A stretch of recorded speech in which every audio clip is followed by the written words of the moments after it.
Speaksies.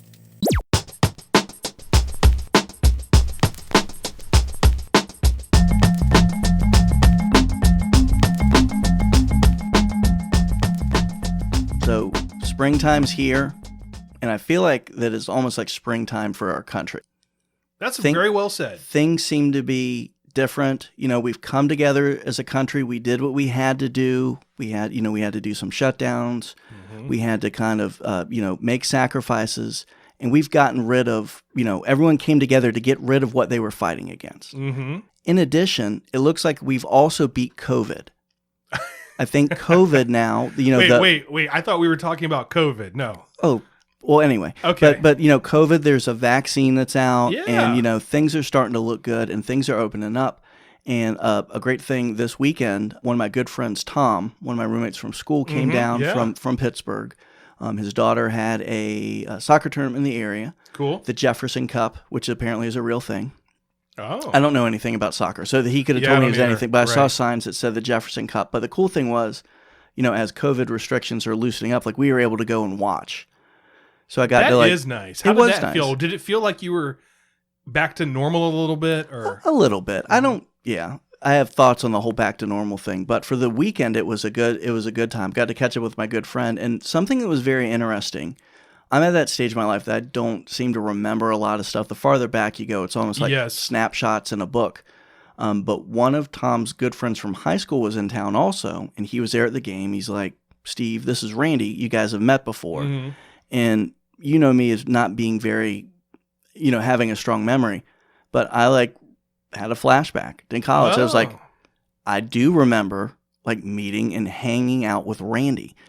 And it was a very interesting experience. Something else that was interesting, Mm-hmm. his daughter, a couple years older than me, got married a little bit younger than I did, or started having children younger than I did. Yeah. So he had a daughter that went to Virginia Tech, and apparently stayed in one of the same apartments we stayed into. Wow. That was frightening because she needs to see an exorcist. Yeah. But it was this strange thing that I got to see. I was like, well, did Randy. did something of interest happen with Randy, or it was just one of those things where you had something about Randy? It was one of those. Well, first of all, I don't spend that much time with people named Randy, so it was really cool to I think when you meet a Randy, generally they seem to stand out. And to meet a younger person named Randy, because we were younger at the time, and I guess technically I still consider myself youngish. Sure. Whether that's true or not is another case. But I got to see Randy, so I got to go out in the sunshine. I got to catch up with my good friend Tom. Got to watch some actual good soccer, and got to see Randy. Now, here's the big question: Did Randy remember you? He did. Ooh, okay. And it was not in a. He didn't pull a knife on me or anything like that. So he remembered me. It seemed to be in a good way. And then so that was on Saturday. So Sunday I went back to the tournament and saw Randy again. And I actually did have some more memories about Randy, but I will share those on our new Patreon-only podcast for Speaksies subscribers, Speaksies Uncut. Too hot for the pod. It is too hot for the pod. So there's more just conversations between the two of us that aren't necessarily related to words and phrases. Yeah. So some other things of interest we'll share with you guys on that. Very excited about that. Very excited to find out more about the mysterious Randy. Mysterious Randy, which would be a terrible name for a magician, now that you've said it out loud. That's right, it would. Well, welcome to Origin of Speaksies. My name is Scott. I'm here along with my good friend Steve. And for this episode, we're going to do something a little bit different. So, Steve, I think most people kind of take it for granted that we're going to do the history of a word or idiom, maybe an appearance by Samuel Pepys or some Viscount. But in order for things not to get too monogamous on the show, we're going to do things a little bass-ackwards today. So, excuse me while I kiss this guy, and let's do it. Now, you may have picked up a few things there that didn't sound quite normal or with what I just said, maybe a little off. And that's because there were 5 different mistakes in that sentence or those couple sentences. Steve, language is hard. It is. Okay. We took on a language podcast, right? Which I love, but with those last couple of sentences, you may have noticed there were 5 different types of mistakes that I made. And I'm not going to ask you to pick them out because that would be unfair. But we had an eggcorn, a malapropism, a mondegreen, a spoonerism, and some good old-fashioned mispronunciations. So the goal of this episode is to talk about the definitions of those 5 terms so that by the end of it, you can, confidently tell the differences between them. And more importantly, you can impress your friends and family by calling out their mistakes for what they actually are. And that's really the goal of this podcast, is to shame. I think so. And you can also use this show as an example, because now just looking at the examples that you've given, I can now quantify all the mistakes I make on this show. So let's start with mispronunciation. And I think that we bring some real authority here. Oh, yeah. But stick around for the second half of the show, as we'll be chatting with the host of the Wheel of Time community show, Kitty Rallo, about common mispronunciations from the Wheel of Time series. And we're going to play a little game, which I think will be fun. So stick around for that. So everyone knows what it means to mispronounce something, of course. And as I mentioned on this show, we have acknowledged butchering a few names in the past, like Samuel Pepys. Right. Which in our defense is spelled Pepys. You would have to have that knowledge otherwise. Right. And then Viscount, which I said earlier as Viscount. And again, the thing about pronunciations is unless somebody calls you out on it, you're just going to say it wrong. There's I've started, ever since we got called out by a listener, I do my best to Google it and listen to how it's pronounced. But Correct. The thing is, with some words, if it's a proper name, you just don't know. Right. Like we've been talking about Michael Quinion since episode 3. Right. We famously were saying Barry Popick. And I remember one time you even said, is it Popick or Popick? And I'm like, I'm pretty sure it's Popick. Right. Which, that's the other great thing about pronunciations is you can be really confident and then realize you have no idea why you're confident. It's just because that's what you've always said. Yeah. And we did a good job, I think, of eventually balancing it out by each of us taking our own method of pronouncing the name. Exactly. And it does get embarrassing. It can be really embarrassing, especially when you realize that you've been mispronouncing something for a long time and then somebody mentions it to you and you're like, oh my gosh. I'm how many people have heard this? And I'm going to give you a couple of mine in a second, but do you have any words, Steve, that you know you've mispronounced and you got called out on it? And not trying to be falsely humble. Yeah. There are so many that I don't even know where to begin. I was famous in high school for not knowing how to pronounce Bobby Bonilla. And I would take turns, with a focus on every syllable with a wrong emphasis on it, in addition to making the wrong vowel sound. I mean, it was impressive that I don't even know, like looking at that name now, I don't know how you could do so many versions of it, but I did. Well, it's hard when it's a name that's not in your native language. And that's something we're going to talk about with all of these. But. Right. But it was also something that I should have heard on television shows. Often. Well, and not to jump ahead too far, but that is one thing that happens with some of these, we'll call them mistakes, but some of these terms we're going to talk about, which is everyone hears the same thing, but then your brain has to process that and you make sense of what you heard and then you put it out as a word. Right. And especially if it's a word or phrase or song lyric, as we're going to talk about, that is... Even if it's in English, even if we hear it in English, if it's a little bit different than the way we're used to talking, the cadence is a little different. Right. So the name is not a name you're as familiar with. Your brain wants to make it into the way that you normally talk.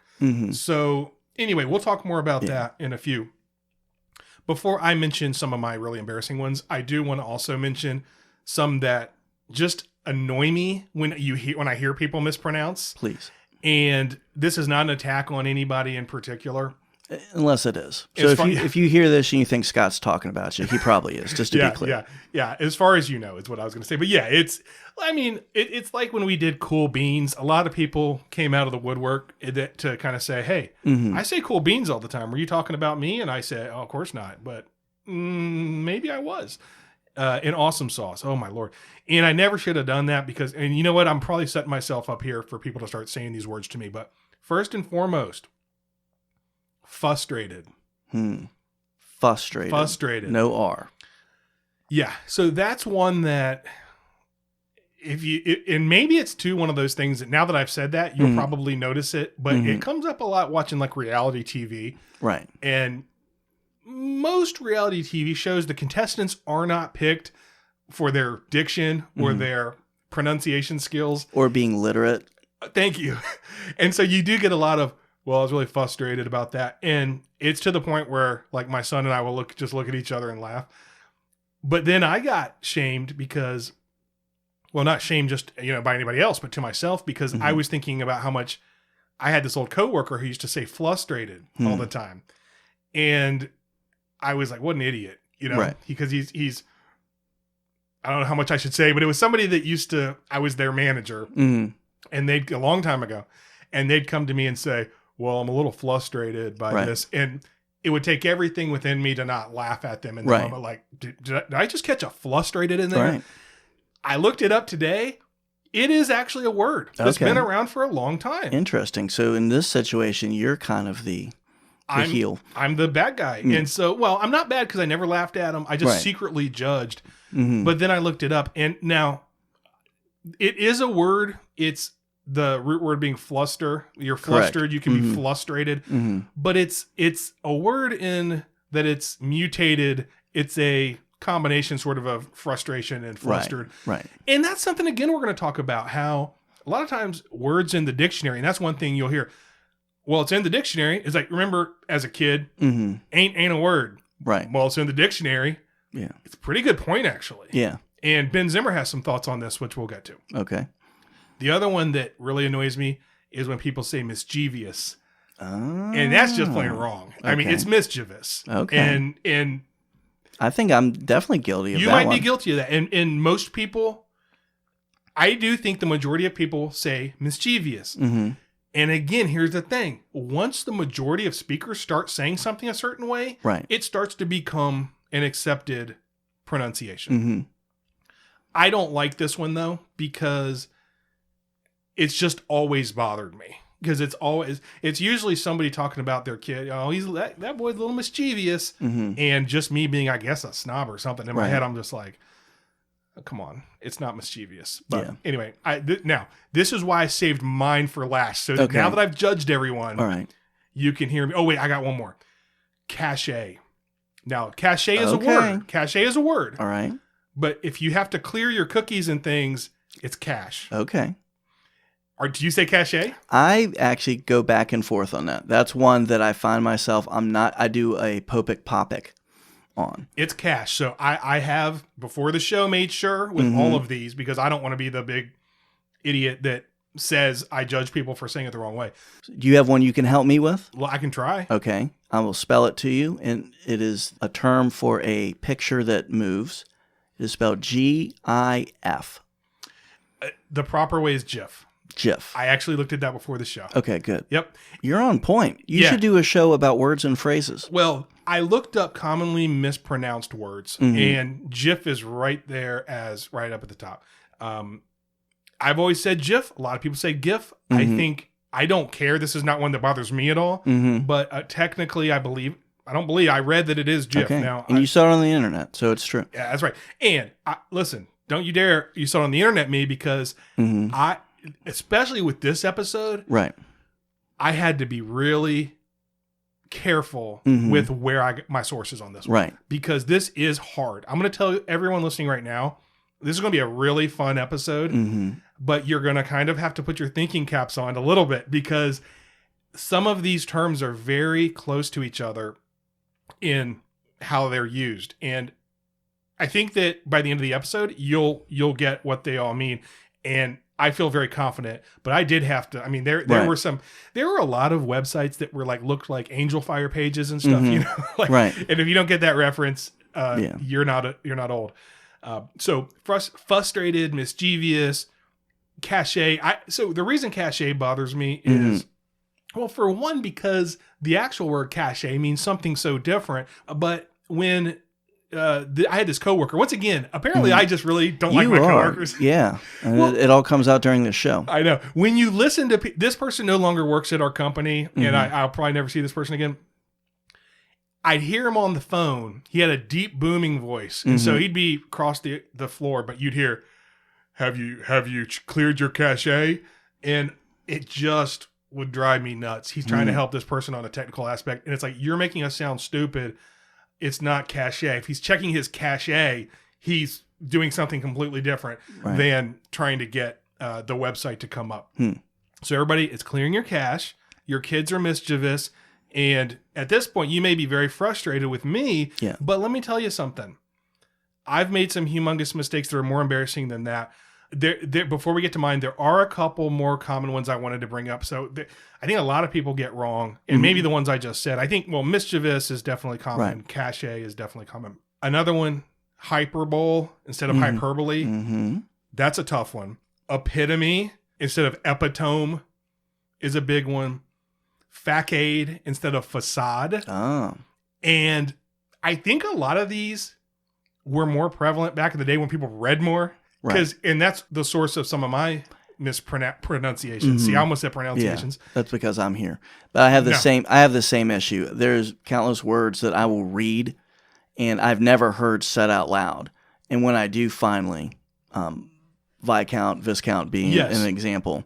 And I'm not so upset about that because I live in America. We don't have royalty like that. So, and thank you again, Alan from Australia, for catching all those things years ago. Yeah, Alan gets a little credit for this episode, I think. Yeah. And frankly, like if you read child psychologists, or even like Steven Pinker has talked about this, that it isn't like you should always correct your kids' language. Okay, first and foremost, you should, because that's how they're going to learn. Right. You're not being mean. My mom used to correct the way I said things all the time, and I thank God she did because that's how I learned. But you should understand your kid's not dumb, or as a person is not dumb for saying Viscount instead of Viscount. Right, especially us. Yeah, especially us. But like kids, when they are responding they're saying a word a certain way, they're learning. The way they learn is through sounding things out with phonics, or as we'll come to see in some of these other terms, they're working out what should my response be here. And sometimes it doesn't make sense, or the way they say it doesn't make sense, but there's no way for them to know it. They're using the tools they have to say what they say. So if you read epitome and then you say epitome or epitome, you've done nothing wrong. You're using the tools you have to sound it out. And until somebody goes, it's epitome, or somebody's like, frustrated isn't a word. All right, so let's get to mine. Okay, so mine were really embarrassing, and they were both. Well, one of them was when I was an adult. The other one was in high school. Okay. So the high school one, I still kind of cringe when I think about it because I was reading out loud in class, and I actually was the kid that enjoyed that. Shockingly, can I have two turns? And other kids wouldn't want to read. I had an English class where they actually. The other students requested me, this is in 10th grade, to be the one to read. Wow. Because nobody really wanted to read. And literally, somebody, I remember Leah Goodrich raised her hand and was like, can Scott read? And that made me feel really good. Until, instead of using the word, so the word is spelled misled. Okay. Misled is the word. Yes. Why did I want to say misled? In my head, that was a different word that I had read since I was a kid. misled. He misled me. So I actually said misled and had to be corrected. And I mean, my face is getting red. You know if you can see it, but was it Leah Goodrich that corrected you? No, she wasn't that good at reading, which is why she wanted me to read. But great person. Hope you're listening right now, Leah. You're awesome. But yeah, so no, it wasn't her.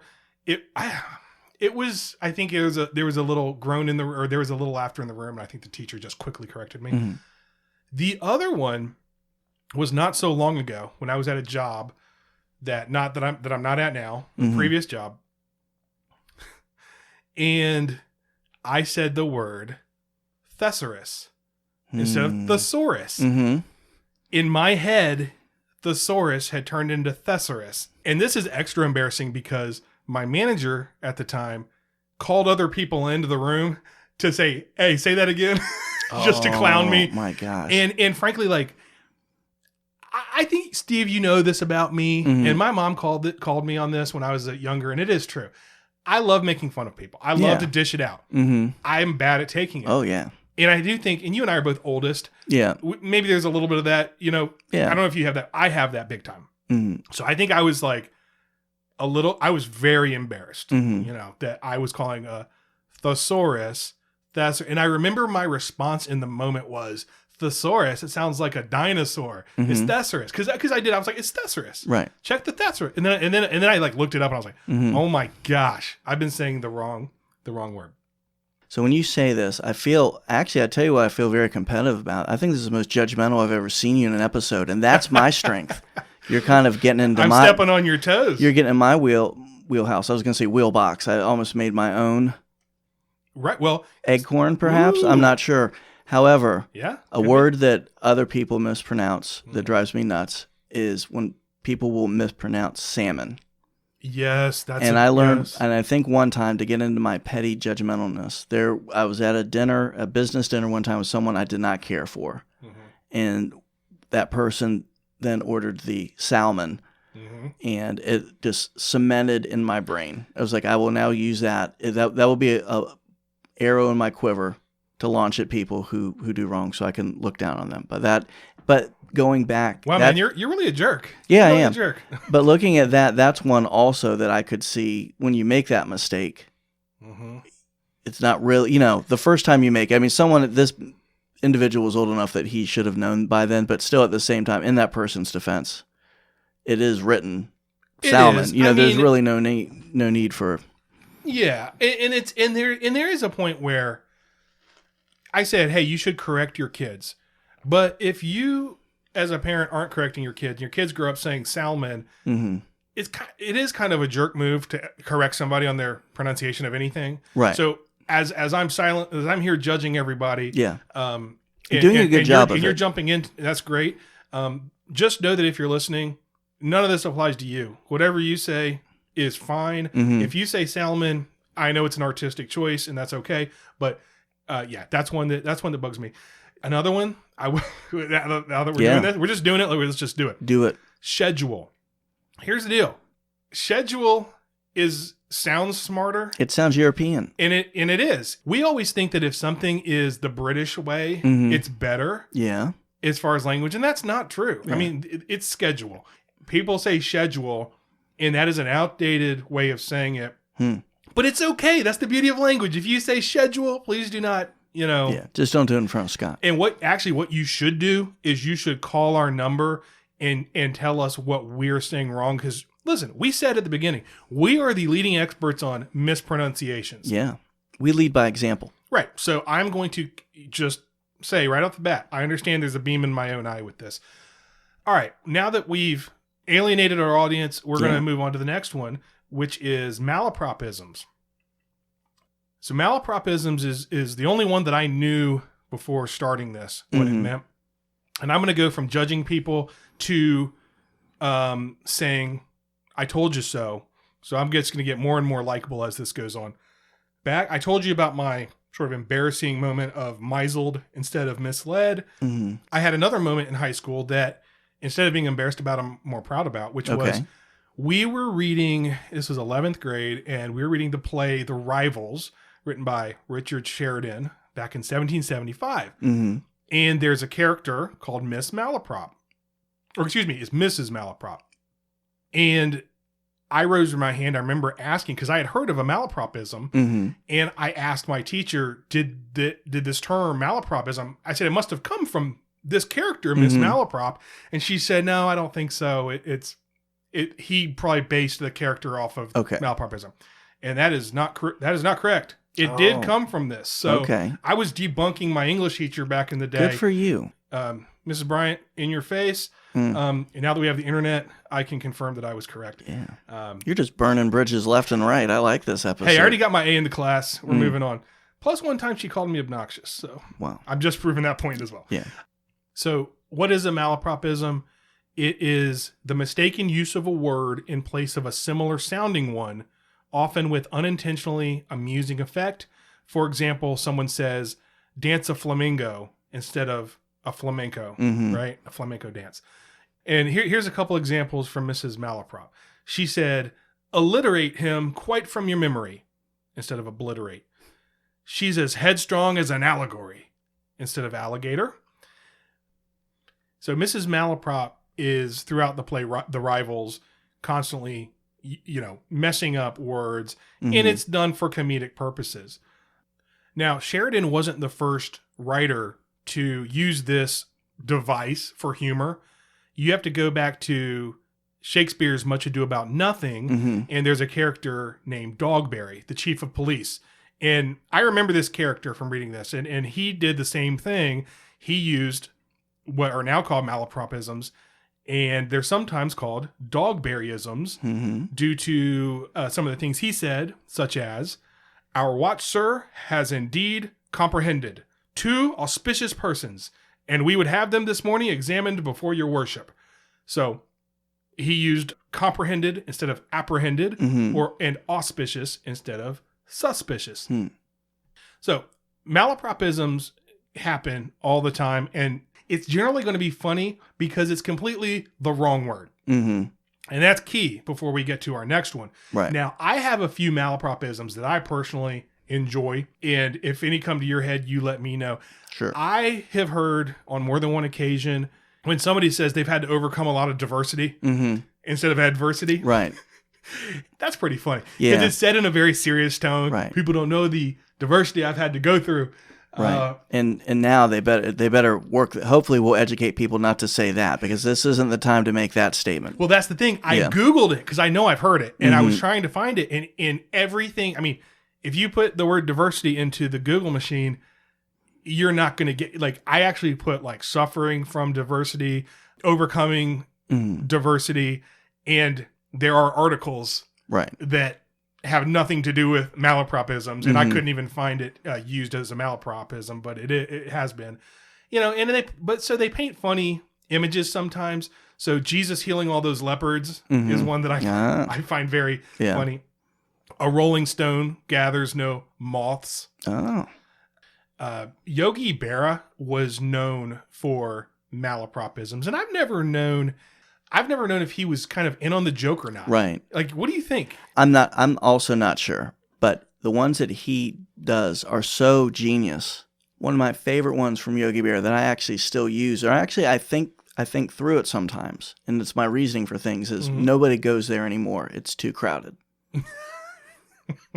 That's really good. But at the same time, I've also kind of used that if, that place is blitzed. I'm not going to, who would go there? What's the point of it? So maybe there's a little bit of truth in it, which I think is the thing about a malapropism, is there is, still the truth of the matter sometimes comes through. That is true. I mean, you can usually figure out what someone's trying to say. And some of the stuff he said sounded pretty wise.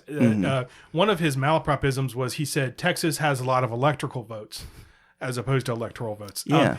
Just a few more that I really like.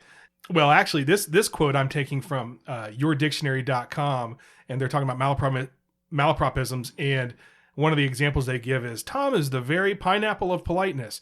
Well, that's actually from The Rivals. I remember that one. That's one that Mrs. Malaprop says, is she calls someone the pineapple of or of something, and she means pinnacle. So having one wife is called monotony as opposed to monogamy. And see, that one's kind of funny. Right. But monotony is not, I mean, it's funny, like that's a joke. Right. It could be a joke, but it really has nothing to do with monogamy. And the reason I keep pointing out that, like you said, hey, you can still find the truth in these sometimes, and that's true because you can understand what somebody's trying to say. But one of the hallmarks of a malapropism is that it is exactly it is not related to the right word at all. And the reason I keep pointing that out is because our next term is different than that. And this is my favorite. This is an eggcorn. Eggcorn. So Merriam-Webster just added this term in 2015. And here's the definition. A word or phrase that sounds like and is mistakenly used in a seemingly logical or plausible way for another word or phrase, either on its own or as part of a set expression. Let me just real quick to hammer it home, give an example.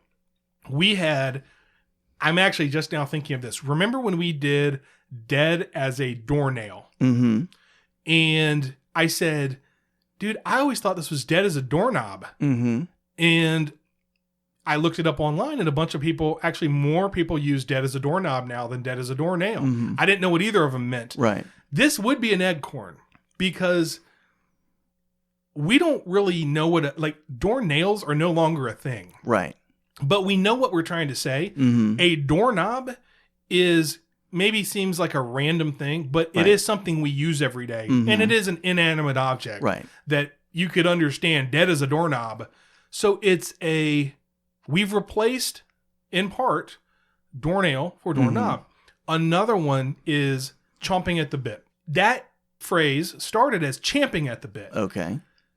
And Ben Zimmer points out here in this article I'm about to go to that nobody uses the word champing anymore. Right. Like not since like the 1700s. Yeah. Not until they've heard this episode. Yeah, right. Well, I actually corrected. So I am a dick, actually. Because I corrected that same person that called me out for a thesaurus. Yeah. I called them out, not in public. I came privately and said, because she kept saying chomping at the bit. Or she put it in an email. I said, it's actually champing at the bit. Yeah. Well, actually, I am a jerk there because nobody says champing at the bit anymore.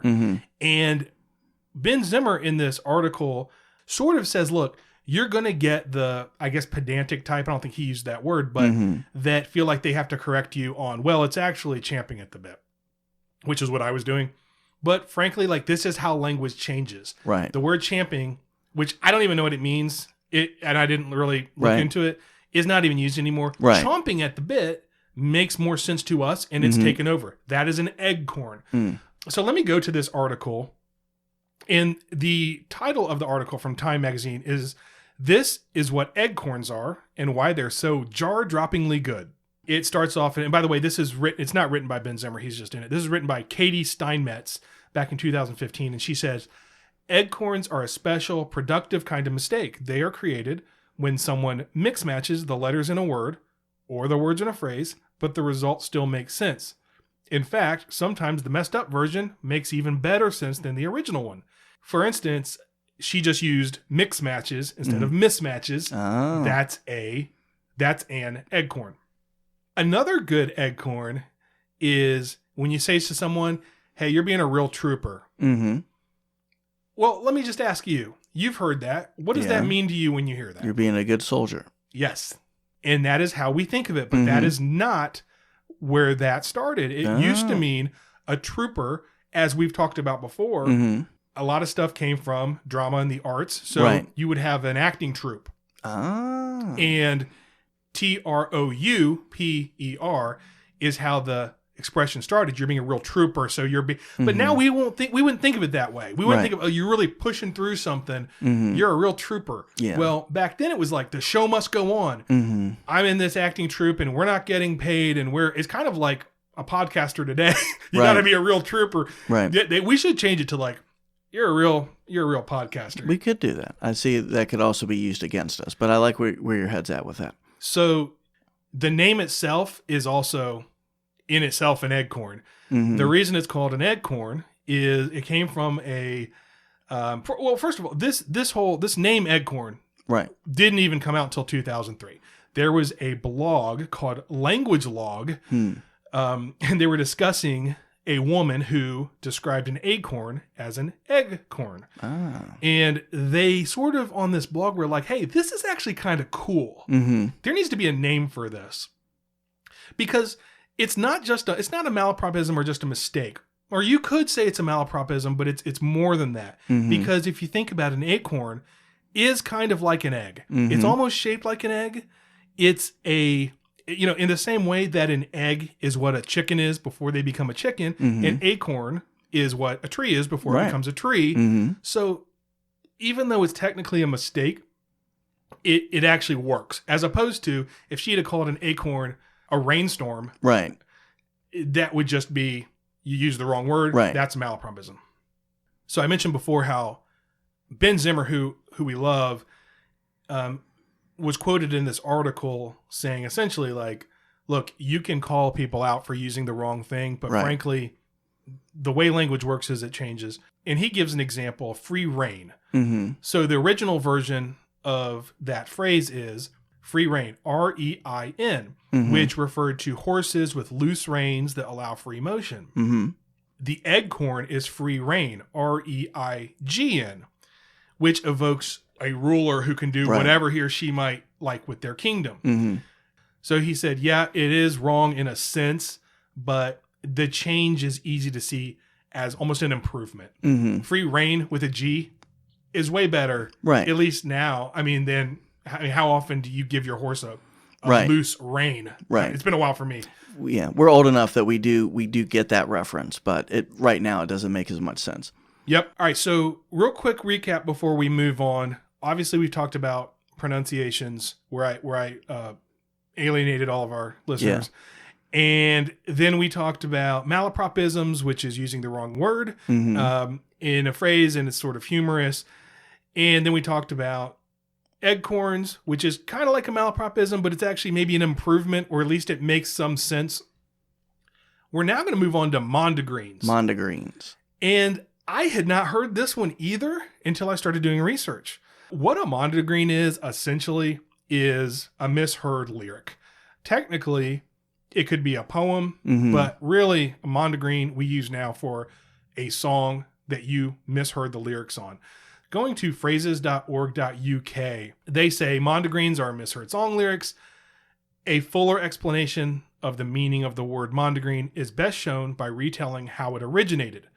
The American writer Sylvia Wright frequently wrote for Harper's Bazaar. In 1954, she wrote an article for the magazine explaining a misinterpretation of a song lyric, which she had made in her youth. She said, quote, "When I was a child, my mother used to read aloud to me from Percy's Relics, and one of my favorite poems began, as I remember, Ye Highlands and ye Lowlands, oh, where have ye been? They have slain the Earl of Murray and Lady Mondegreen."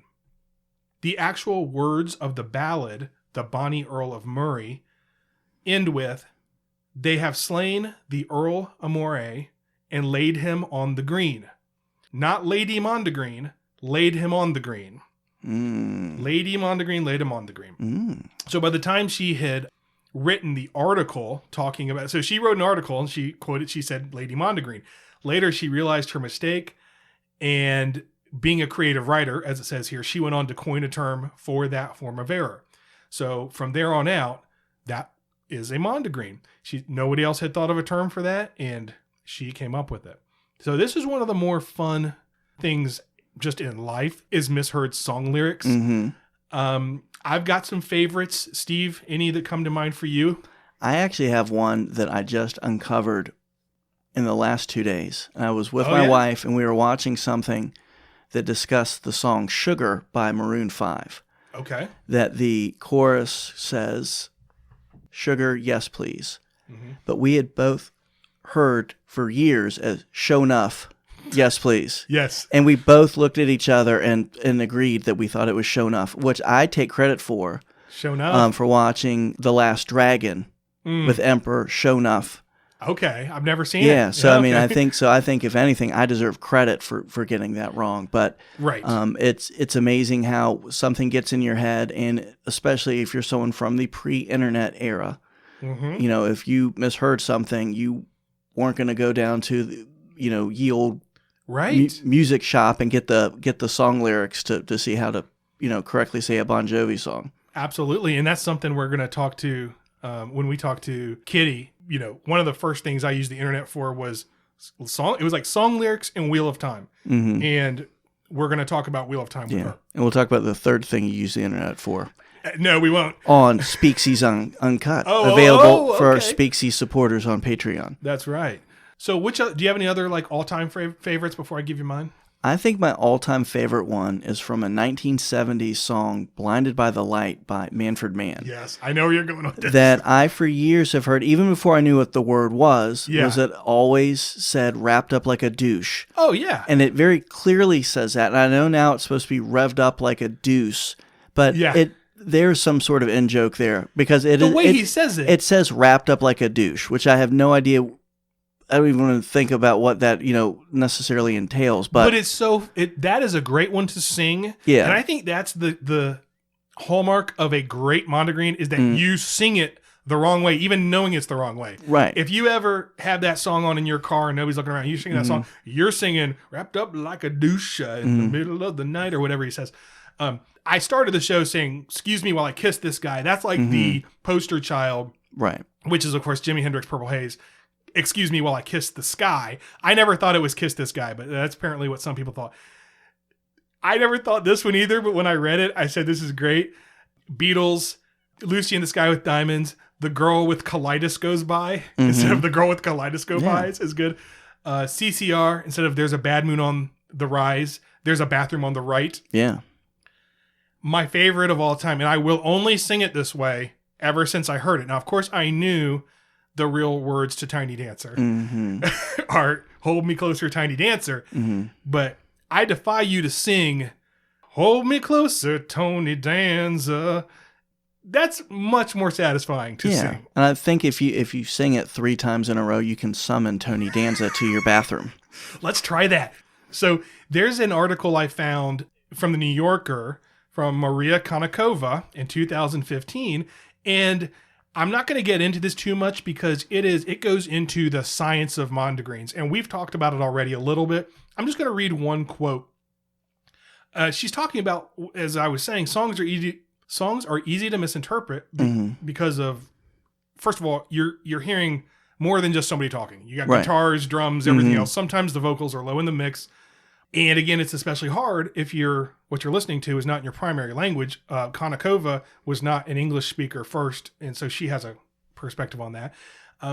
One thing she says in her article is that a common cause of Mondegreens in particular is the oronym, which is word strings in which the sound can be logically divided in multiple ways. And this is what I was kind of talking about earlier. Steven Pinker said, it's like hearing that Eugene O'Neill won a Pulitzer Prize instead of a Pulitzer Prize or Pulitzer Prize. Because to you, if you've never heard Pulitzer or Pulitzer, it's a Pulitzer Prize. That's two words. The string of phonetic sounds can be plausibly broken up in multiple ways. So if you're not familiar with the proper noun, as we talked about earlier, proper nouns are the worst, you may find yourself making an error.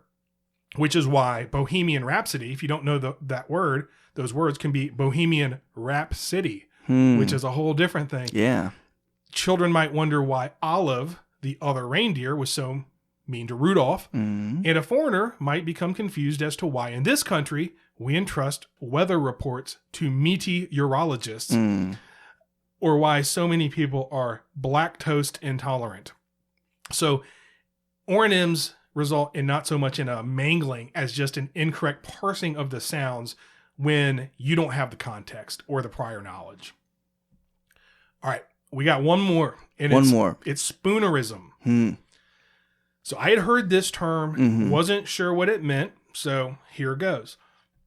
Article from Mental Floss explains what a spoonerism is, so I'm going to go to mentalfloss.com.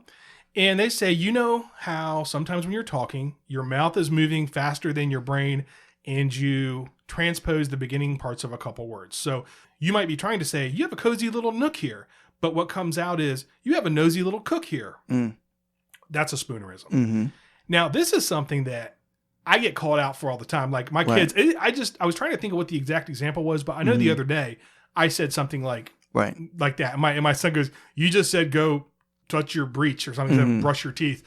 And you don't even realize you've said it until somebody calls you out. These are named after the Reverend William Archibald Spooner. He was apparently notorious for his accidental wordplay. And so a spoonerism came from him. So here are just a few more examples of a spoonerism. George Carlin was famous for saying, don't sweat the petty things and don't pet the sweaty things, which is a spoonerism. And that was on purpose, of course. And words to live by.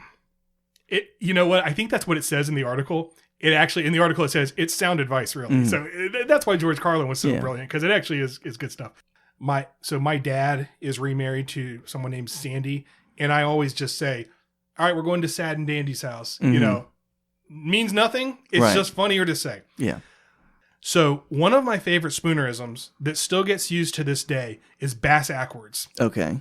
You've heard this, right? Yeah, and I actually use that intentionally often. You would think that one maybe just came out. Now, I'll give you a hint. This one came out a long time ago. Okay. And you're not going to believe who is credited with coining this one. Certainly popularizing it, but maybe coining it. I'm going to give you, you'll never get, I'll give you one guess. Well, based on this episode, it would be fitting if it was Samuel Pepys. Yeah, I wish it was Pepys. No, actually, I don't. 'Cause this is even better. Okay. The reason this is so good is because we see things all the time on social media that are like, words or phrases or sayings that are attributed to people that are incorrect. But this one's actually real. Abraham Lincoln. Oh. Abraham Lincoln, apparently a huge fan of wordplay, spoonerisms in particular. And in case you think this is apocryphal, I'm going to go to bunkhistory.com, which I love just based on... I like that name. That's tremendous. It really is. It's a good website. And by the way, I found this in a bunch of places. They say that bass-ackwards showed up in the Oxford English Dictionary in the 1930s, which my mind is blown. But that bass-ackwards can be found much earlier than that. It goes all the way back to the 1840s when a young Abraham Lincoln was practicing law in Springfield, Illinois. This was documented by Emanuel Hertz in The Hidden Lincoln. I guess that would be a hidden part. Yeah. I can't imagine that back in the day, you'd want that to get out. Right. Like right after you memorize the Gettysburg Address, you'd be given one more Lincoln fact to take home. Yeah. 7 years ago, everything was all bass-ackwards. So Lincoln wrote a note to a bailiff in a Springfield court, and it was full of spooneristic humor. And they do note it's unclear whether Lincoln came up with this himself or if he was repeating it, but we don't have an antecedent to say some other guy came up with bass-ackwards. So here's what the letter said. Quote, this is Lincoln writing. Quote, he said he was riding bass-ackwards on a jass-ack through a patent cotch on a pair of battle sags stuffed full of bingergread, when the animal steered at a scump and the liripstether broke and throwed him in the forner of the kints and broke his pishing foal. Man. So this is real. There's actually a copy of the letter. We have a picture of it. And it was published in 1884 in the Medical Summary. So Abe Lincoln. Good job, Abraham Lincoln. Bass-ackwards. I just can't believe it. Before we end this and we move on to our conversation with Kitty, I want to read off some of my favorite rude spoonerisms. Okay. So, funwithwords.com. This is somewhat Urban Dictionary-y, and they have like a huge disclaimer saying, really, these are very explicit. Be careful. But I'm going to go ahead. So that's your disclaimer here. Okay. I'm not going to say the actual bad words here, but here's some good rude spoonerisms if you ever want to have a little fun. The acrobats displayed some cunning stunts. Sir, you are certainly a shining wit. He fills her soul with hope. I don't know. Here's my favorite. I mean, fills her hole with soap. That's that one I give a... Sounds like me before I go to the dermatologist, but... Have you seen her sick duck? He's not a pheasant plucker. Okay, here's my favorite one. It's the tale of two cities. Replace the tale in the cities, and it's the sale of two titties. And that's just fun to say. That's good. And you gave us a good excuse to do that. I had to say that one because otherwise you wouldn't have gotten it. It would have been wrong for you not to. So that's it. We went through all of them. I'm going to say that first sentence I said, or those first couple sentences, and let's see if we can find all 5 of the mistakes and categorize them and label them. So all right. What I said was, for this episode, we're going to do something a little different. I think that most people take it for granted, that's an eggcorn, that we're going to do the history of a word or idiom, maybe with an appearance by Samuel Pepys or some Viscount. Okay, mispronunciation. Yep. But I don't want things to get too monogamous. Malapropism. Yes. So we're going to do things a little bass-ackwards today. Spoonerism. So, excuse me while I kiss this guy. Wrapped up like a douche. All right, we're going to take a quick break and be right back with Kitty Rallo. Or is it Rallo? Let's find out.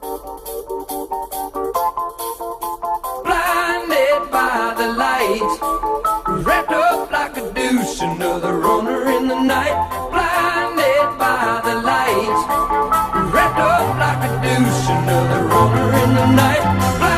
Our guest today is Kitty Rallo. Kitty is an actor who recently has been working with Dragamount.com. She's a host of the Wheel of Time community show, and she runs the Dragamount TikTok, which can also be found on Facebook and Instagram at Dragamount. Kitty, thanks so much for joining us. Thank you so much for having me. This is fantastic. This is great. And I like the moon. Is there a landfear vibe happening with the shirt, or it just happens to be? So this is my normal aesthetic, but it's also a landfear aesthetic. Mm-hmm. Take from it what you will. I love it. I love the landfear impression. So let me just tee this up for listeners to the podcast.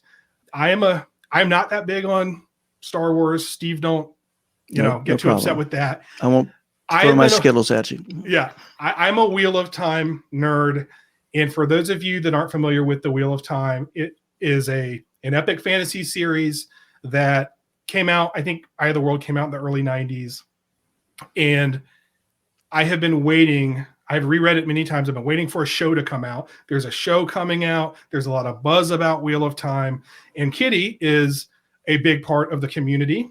As I mentioned before, she is very involved with Dragonmount. So in this show, we're going to talk a little bit about Wheel of Time, and we're going to talk about some of the pronunciations, and I'm very excited. Steve, on the other hand, is going to be learning. I am. I recognize the term TikTok from earlier, and that's about it. So we'll all be learning things today.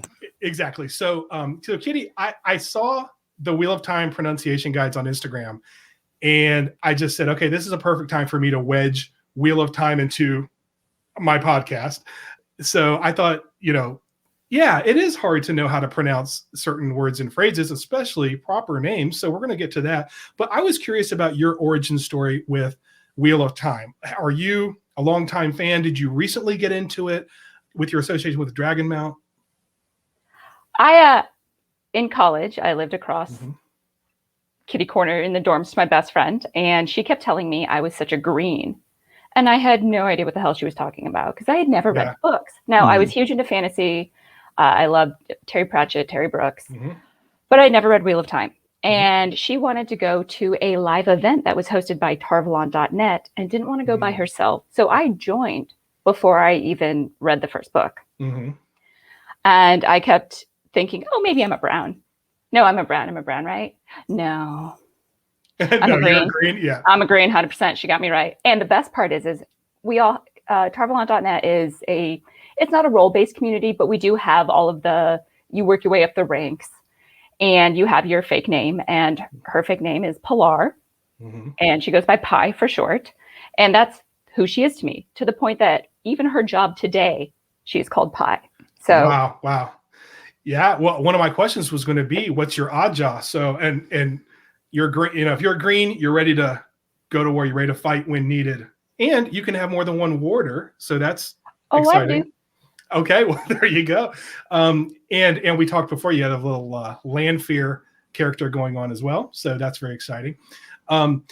Well, I would say that for me, it was just seeing the book in the bookstore was very exciting. And I saw that the much maligned cover by Daryl K. Sweet, right? I have to say I have a warm place in my heart for those covers, but I do also like the e-covers or the digital covers that have come out since then. I don't know what your take is on the covers, but I'm going to say they're nostalgia. Yeah. And that's where they should stay.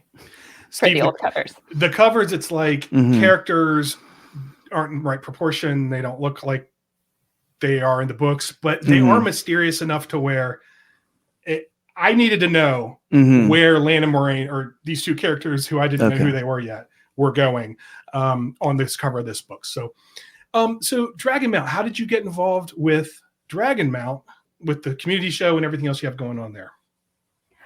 There's a convention every year when there's not a pandemic called JordanCon, and it is in Georgia, obviously based on Robert Jordan's Wheel of Time. And that's where I met a lot of people from Dragonmount, including Jason, who is the owner, the creator for Dragonmount. And he and my sister are really good friends. And when they decided to start the Wheel of Time community show, they needed a host who's also a face and an actor and a decent person. Yeah. Well, if you go to Dragonmount now, you're right on the front page. And that's one thing I was wondering, like, I know you're an actor, but were you an actor hired just to sort of do this part, or were you a fan? You've already answered. You actually have been a fan for a while. Oh, yes. I've been a part of this. I really don't know where my life would have been without Wheel of Time communities. Like my absolute best friends in the world are from these communities, and I meet strangers on the internet. Yeah. I was talking to Steve about this, and for me, so earlier in this episode, so we're talking about mispronunciations and other ways that you can mess up words and phrases. And one of them is misheard song lyrics. And I was thinking how one of the two things I did, I guess, in public on the internet, when the internet first came out back in the 90s, was those two things. It was Wheel of Time communities, and it was song lyrics. I'm like, what are they saying in this song? Remember, and you could like finally, well, you're much younger than us. You don't know that. I said they're ageless. That's right. And that's another great reason that you got picked for this. And by the way, the number one thing Scott looked up was how to fix his wagon. We are that old. The internet was there, but that horse isn't going to go without a wagon behind it. Just saying. Right. Exactly. But it was song lyrics, but it was also these Wheel of Time communities. And it was so exciting. Like for me, the FAQ, I would just spend hours when I should have been doing homework, either reading Wheel of Time or reading the FAQ or being on, the forums at Tarvalin, you mentioned, .net, or Dragon Mount. I mean, I think Dragon Mount has been around since 98, I think. I think so, yes. So I was in college during that time. Yeah. But it's such a great community, and I'm really excited about, I guess, the fandom. What has that been like for you? What has been your sort of reception within the fandom so far? If we're talking just the books, it's been great. That's what I love about a book series. Anybody can read it, and you have no idea what the other person's going to be like, but you have that one factor that you have together. Yes. But now when it's come to the casting of the show, it's really interesting seeing the dichotomy of you read a book, you see a movie in your head. And if your movie is not the same as the actual, and if there are changes, but yet again, like the series is 30 years old, there has to be changes. It's been interesting in seeing people, whether or not they have grace with themselves and grace with others, or if they're just going to dig in and just fight the casting. They can't do anything. Especially on the internet, grace is not like a value that seems to be celebrated. Except when we do stuff, of course. We're always. There's been a lot of fantastic, wonderful people, and it's a community. And I think also with the incoming TV show, it's going to blow up, which is also really scary for people who are used to this smaller, close knit. Like Jordan Con, I think is only like 8,000 attendance, versus you go to Dragon Con, it's what 40,000 now. And this now has the potential, and it's kind of like, oh, it's my cozy home, and now it's suddenly strangers, and everybody's coming in. So there is space for everyone. It's just going to be a learning curve, and it's okay. I think that's very well said. With the casting, it's tough because you have in your head, like you said, even if it's not I pictured some, we're going to have to go ahead and do our pronunciation thing soon because I want to talk about characters without giving it away. Let's just say Matt, because that one's not on the list. Well, that's a bad example because he kind of looks like what I pictured in the books. But there are others that you have in your head one thing, but it gets cast and you're like, that's what that character looks like. But then you look at the actual description from the books. You're like, oh, they were dark-skinned all along or whatever. It wasn't even mentioned. That's the best part. It's like when it's only mentioned, it's just hair color and like height. Right. And then suddenly you're like, oh. That's right. Oh, gosh. Shockingly, I pictured everyone in these books to look exactly like me, even though it either wasn't said or it was said, but and I just missed it. And the other part you said is very true too. I mean, Wheel of Time is my favorite series, but I also love Terry Brooks and all these other ones. When Song of Ice and Fire was being adapted for HBO, I had said, I'm not going to watch this. I refuse because I love the, I just said it can't, they're going to ruin it. And then I saw, I think like the previews and I said, ooh, this might be good. And then it was amazing. And now with the Wheel of Time, I've just been terrified. Steve knows. How many times have I said this to you? Countless. And it really does just come up out of nowhere, not being facetious. He's like, I'm worried about this. They're going to do this. And, and I think also it's part of it. It's something that means a lot to you. And like you were saying, Kitty, it's a community that it's a precious thing to them. And to have everyone come in, and also, something that was your own by itself, you don't want someone else to take your baby and, raise it wrong. At least the one thing we have, though, is this book series is finished, unlike Game of Thrones. Very true. And you've got, I know Harriet is involved. Yes. That's Robert Jordan's widow, Mm-hmm. who was also his editor. And I think, is Brandon Sanderson technically involved? Okay. He is. So Team Jordan is, it's Harriet, Marie, and Alan, and then also Brandon Sanderson. And they are all still very active and very, like I said, our pronunciations, we know where to go to get them. Right. And by the way, speaking of pronunciations, what's really funny too is there is a glossary at the end of the book. Oh, I know. And so I'm the type of person that when I get a book, I open the first page, I look at the copyright, I read the dedication, and I just, I just consume the whole thing. I remember getting to the end of Eye of the World and going, oh my gosh, I've been pronounced. This was here the whole time. I could have just flipped back and seen what how these names were supposed to be said. But by then it was too late. It was it's already in your head. I've with doing these pronunciations, people are like, oh, that's it, but I'm still going to call them this. I'm like, that's fine. Yeah. The power of books.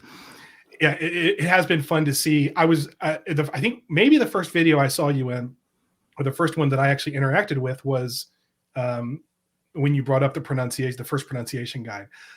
I do want to mention too, like what you said, I'm scared. So I put I have a Twitter of Time character. It's, Pad and Fane, which who knows if that's even being said right. It's probably Fayene or something, but which is not a lovable character, but I was very fascinated by this character. First read through and want to know where it's going to go.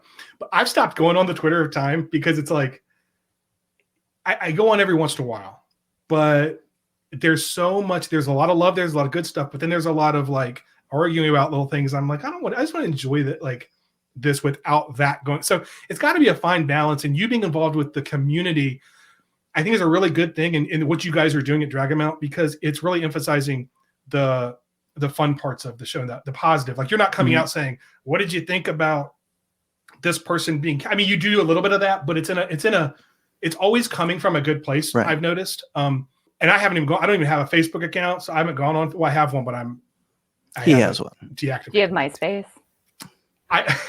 He's been banned. Just finally got rid of my MySpace now. So anyway, I don't know why I'm making this all about me. I think I'm excited to talk about Wheel of Time if you haven't noticed, but let me ask you this before we get into the pronunciation guide. Do you have a favorite character? And if so, have they been cast yet? And how do you feel about it? Lanfear she's my girl. And it's been an interesting journey for me as an actor who is watching a show being made from an American author that even uses American accents from specific parts of the US for specific people in the books. And then being told publicly that they are not hiring American actors and they're going to be filming in Europe because fantasy means European accent. And I mean, and this is all personal. This is not Drag 'Em Out. This is me. This is me, because it really bothers me that like we have this amazing American author who based, I don't want to say some in case they come up later, but like certain groups on like the Texas Southern drawl. Yes. Yes. And then suddenly, no, it's fantasy. Let's make them like sound like elves. Like, it's a really good point. That's why I'm like Lanfear. I would even settle for, Dark Friend number 3 right now, but I'm American. I tell you what, the Lanfear, I saw your Lanfear character after already having seen you do a bunch of other clips. And when I saw the Lanfear, I was like, whoa, she just transformed. I guess that's what actors do. But I was like, that's amazing. That is Lanfear. That is so good. So yeah, it is weird how the British thing seems to be like, that's okay. Now we know that RJ took from Japanese culture very clearly. He took from, like you said, Southern United States very clearly. I mean, he took from all, and frankly, he got a lot of acclaim for that. And for women being in power and women being the, spoiler alerts here, but the only ones that could actually wield the magic of the series, the one power. So hopefully, if you do get cast, I hope it's Dark Friend, because that would be more fun, right? Oh, yes, yes. Or an Eamon Fielder, just, what would be more fun? An actual Dark Friend or just sort of, somebody with an apple cart? I think. Oh, Dark Friend. Dark Friend. You could be like a Copland or a Conger or something. I could just, random woman with a knife around the shadows that's going to potentially stab someone. Something that I could probably do in real life. Yeah, speaking of Captain Fane, you never know when he's going to get stabby. Okay, so let's go ahead now and do our we're going to do, I called it a game earlier. I don't know if it's an exercise. I don't know what it is. I think it's a chance to embarrass me. That's what it is. Everyday life provides me that opportunity, so why not do it here also? Let's do this. I'm ready. All right, so here's what's going to happen. All right. I'm going to ask about some names. I said names and places. It ends up just being names. Characters from the Wheel of Time. I'm going to put them on the screen. We're all going to take turns saying how we would pronounce it. So Steve's never seen Wheel of Time, so he's going to go first. And after he goes and we stop laughing or we're like blown away, I'll say what I think it is, and then also what I used to think it was before seeing the glossary, and before seeing, more importantly, the Wheel of Time pronunciation guide from Dragonmount, social medias. And then Kitty's going to set the record straight with the pronunciation. And you can also laugh and set us straight at the same time if you're still giggling. We won't. I'm used to it. Trust me. Thank you. All right. And I also, by the way, I want to hear, you don't get off that easy though, Kitty, because I want you to set us straight, but I also want you to tell us if you remember what you thought it was. Okay. So we are going to start with this one. Now, for those that are just listening, the spelling of this name is Egwene. All right, Steve, what do you think? All right. I think you guys might have said this, which will make it worse if I get it wrong. Eggwene. So, okay, we're not laughing. Okay. And so for me, I would say Egwene, but I used to read it as Egwene, and that's all she will ever be to me is Egwene. Egwene. So Kitty, what's the actual pronunciation? You got it right. It's Egwene. Yeah. And Great job, too called it Egwene. Yeah. Always. Did we say Egwene earlier? I don't think we did. I don't think so. Because we did say one of the characters, and I think we'll see. We'll go back to the tape. Okay. All right. So good job, Steve. The only other word I remember is TikTok and Kitty implying that she could knife somebody if necessary. Well, this is like when I got the guess that Lil right. So we have another little game we play on our show where Steve gives different, how there's like a million rappers that have Lil in front of it. We do a name that Lil, and I got that right. And I love it. Yeah, and I'm still looking down on him because of that. It just means I'm hip and cool, right? Okay. Right. All right. I'm on 5. Let's go. All right, here we go. Next one. Steve's 1 for 1. This one is spelled Moiraine.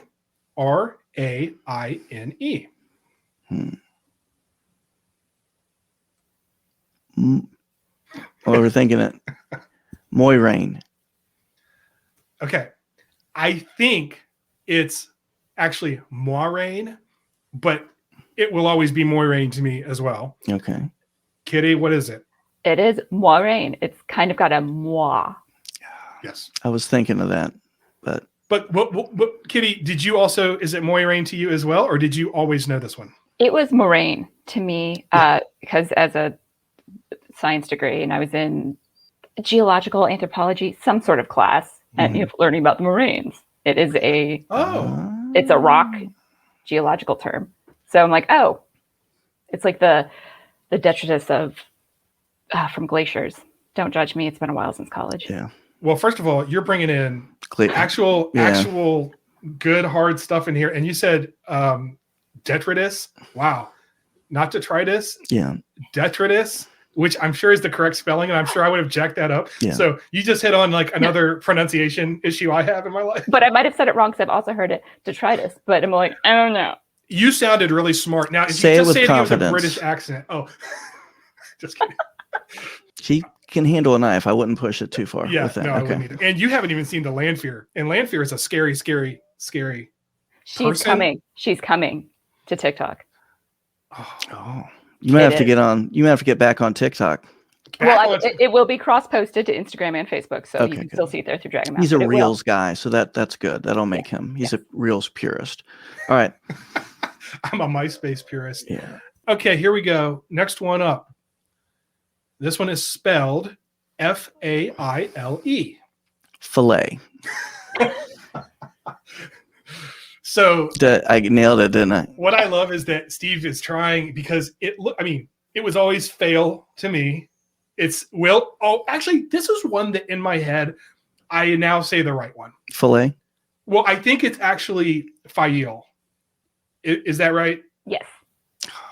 And what was your history with this one? I feel like I'm stealing the thunder by saying what it actually is. I'm just going to say the wrong one going forward, but like I only know this because of years of being a fan. But anyway. It was interesting because you read it and you're like, it can't be Fail. Why would he name somebody Fail? Like, that's a terrible name. So I think I did also like Faile or Faile, but within the boundaries of it. Do you think Faile is the most hated character in this show? Or in the series? It's interesting because I do believe so. Yes, her, and strangely enough, there's a lot of hatred towards another one who's a main character, and I do believe her name is coming up. Oh. Yeah, and so, and of course, and we're not going to do this one, but Gawain is hated, which I never really understood that. I like him. I always liked him. It's weird. It is. One of the weird things about the books that people always forget is you keep getting older, but the characters are teenagers. Like, they're going to be full of anger. They're like going to be full of anger. They're like full of all these, I don't want to say hormones. There's not as much sex as there could have been. God, that sounds like I'm complaining. I'm not. People that watch Song of Ice and Fire might be a little disappointed. Yeah. Well, they added those though. They added a lot more sex for the TV show for that. That is true. They did. But I mean, there was definitely more sex, but they added way more. You have to wait till book 6 or 7 for the igloo scene. But anyway. But it's still like, it's not even, there's no actual they don't description. It's just, fade to black. Yeah, exactly. And what's crazy about that is the fact that Rand was not a monogamous, and there was some definite there was some potential there. I wonder if they will change that in the show. I don't think they will, but I am hoping that this is another reason the book series is 30 years old. So yes, that seemed, progressive back then, but it's just, polygamy.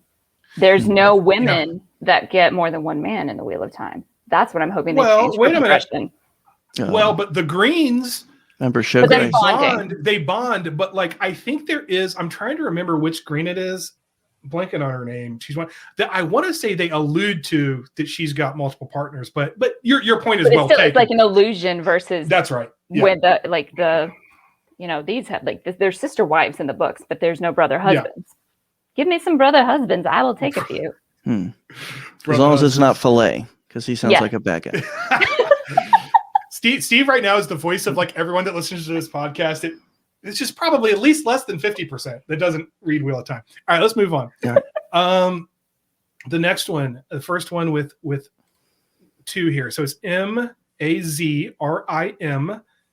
That's the first name. Second name is Taim, or last name.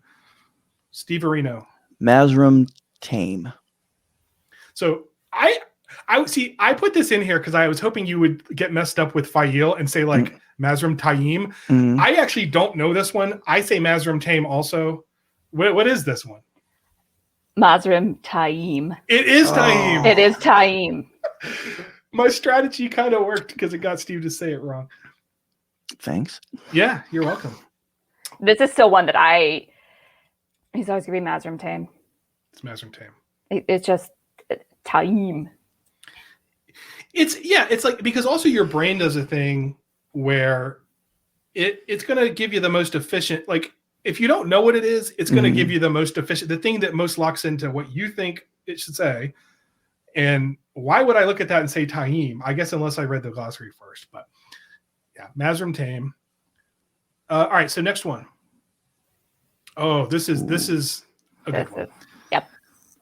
I feel like I should be tugging my braid here. Okay. Oh, I should have. Quit distracting me with you. I had to make him take the braid off before we started. All right.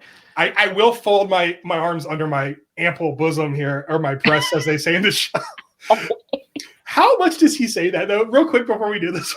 It's ridiculous. I have not looked up the amount, but that was, I think, the second TikTok I did for Dragon Mount was just, she's mad when in the books. Oh, that's right. Yeah. Yeah. Okay. N-Y-N-A-E-V-E. Okay. Now I'm trying to think of some other things that we've done and kind of put that here in the mix. Nina Eve. Nanina Eve. let's keep going until we get it. Nina Eve. No, Yaina Eve. You were getting warm there. Warm, definitely warm. None of those are right. Nana Evie. No, you just sound like Wally. Yeah, I think I'm actually having a stroke now too. I'm going to stop speaking before I black out. All right. This will always be, I have not heard anyone say this one, but in my mind, because you see this and your brain does kind of lock up. It's not Mazrim Tame where it's like, that's Mazrim Tame. I always, in my head, I turned this into Nineveh, which it's not even phonetic, but Nineveh was what I always said. And you can tell us the actual name. It is Nynaeve. Nynaeve. But I always called it Nineve. Nineve was your. Did he say? He didn't say Nynaeve, did he? He came close. He was like Nynaeve. You know what? Like there was a stroke in between. And I'm taking that credit. Thank you. Yeah, there was a stroke in between. Okay, there's one last one. All right, one last one. And this is not a character. This is a group of characters here. And it's AES SEDAI.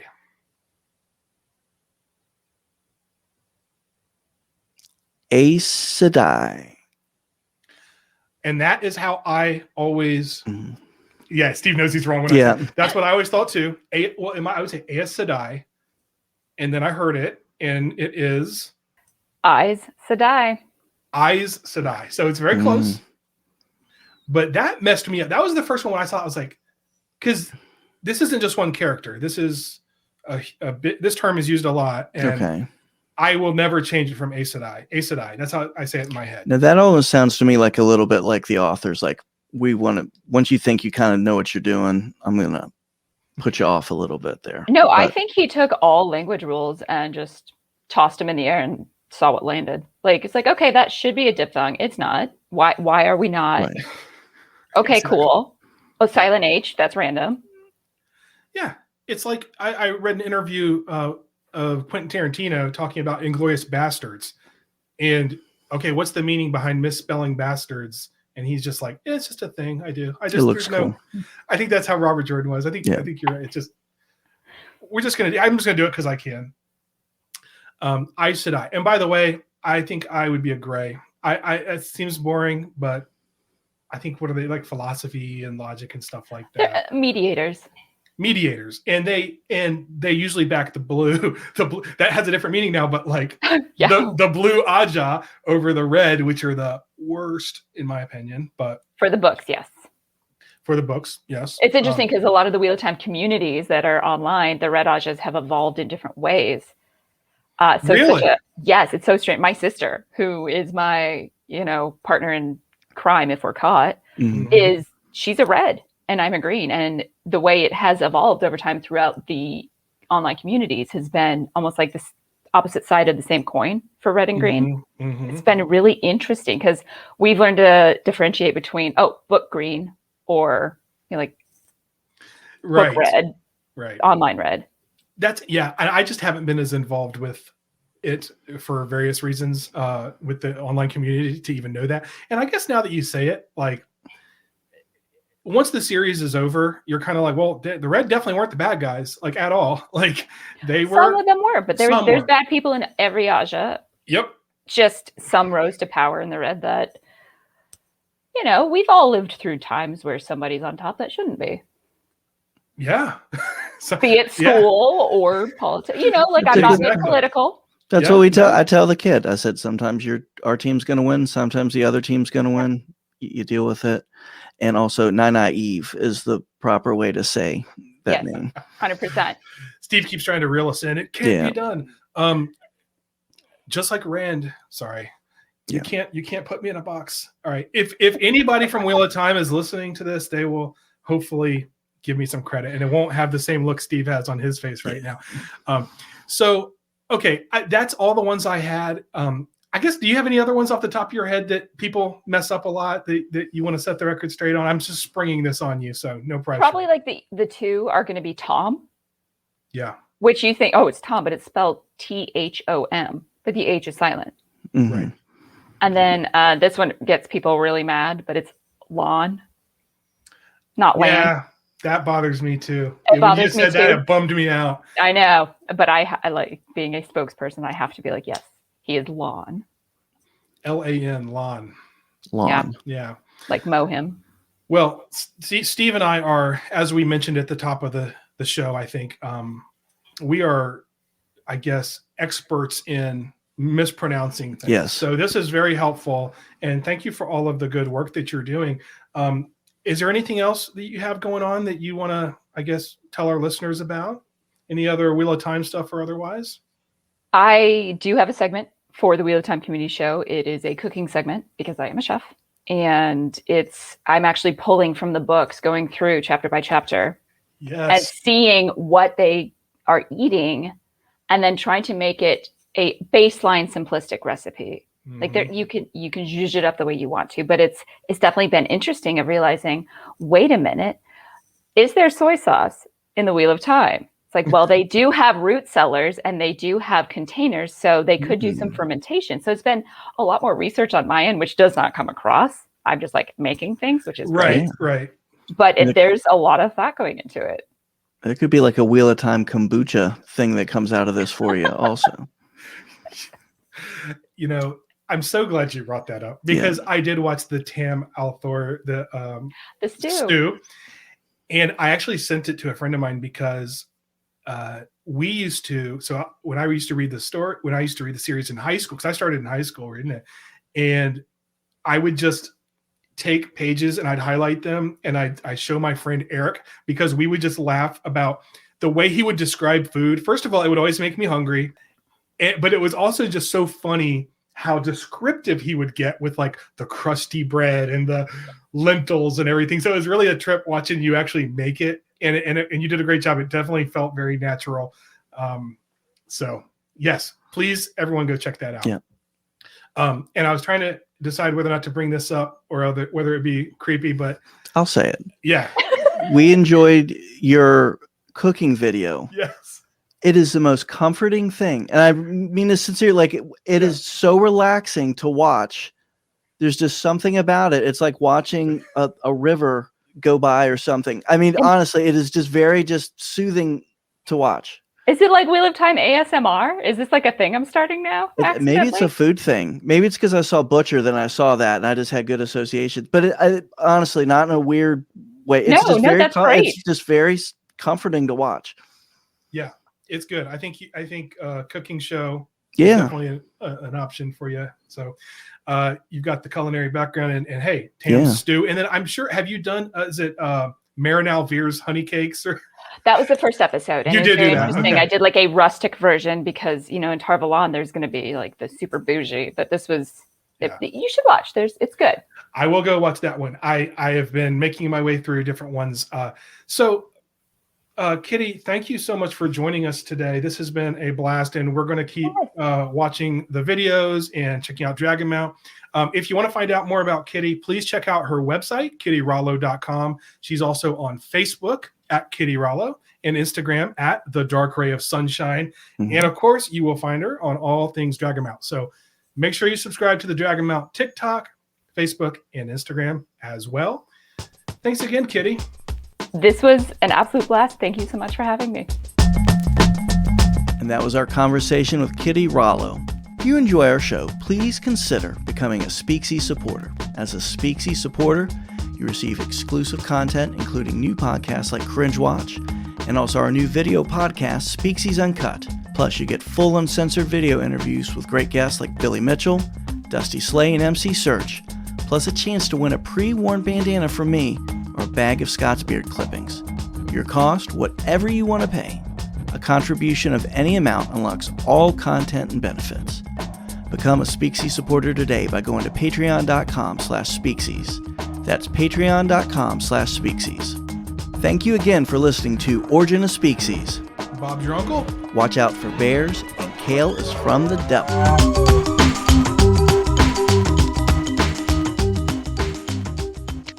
Speaksies.